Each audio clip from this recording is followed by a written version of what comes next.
యేసుక్రీస్తు నామంలో మీ అందరికీ శుభములు కలుగును గాక.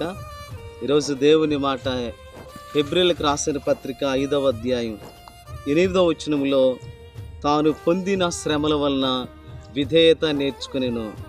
యేసుక్రీస్తు వారు దేవుని కుమారుడై ఉండి శరీరధారిగా తన జీవితంలో అనుభవించిన శ్రమలు, కష్టాలు, బాధలు, శోధనలు ఇవన్నీ కూడా తాను తండ్రికి విధేయుడయ్యేటట్లుగా చేశాయి.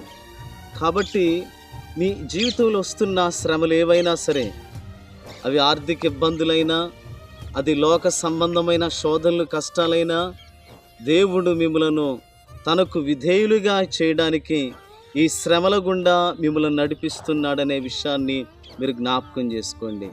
శ్రమదినమున మీరు కృంగిన ఎడల చాతకని ఎవరవుతారు. కాబట్టి శ్రమలన్నిటిలో కూడా దేవునికి లోబడడం, దేవుని మాటను నమ్మడం, దేవుని అడుగుజాడల్లో నడవడం నేర్చుకోనండి. దేవుడు మిమ్మలను బలవంతులుగా చేస్తాడు. శ్రమలన్నిటిలో నుండి ప్రభు మిమ్మలను విడిపించి ఆశీర్వదించునుగాక. ప్రార్థన చేసుకుందాం. పరమందు ఆశీనుడైన గొప్ప దేవా, మీకు స్తోత్రాలు.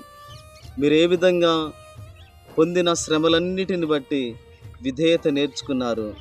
తండ్రి అడుగుజాడల్లో మీరు నడిచాడు.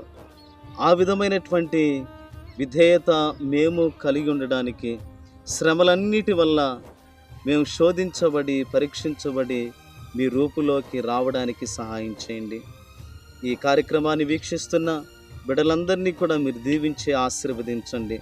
వస్తున్న శ్రమలన్నిటిలో కూడా మీరు జయాన్ని కలుగు చేసి కుటుంబాలను మేలుతో నింపమని యేసయ్య శ్రేష్టమైన నామములో ప్రార్థించి స్తుతించి అడిగి వేడుకుంటున్నాము తండ్రి.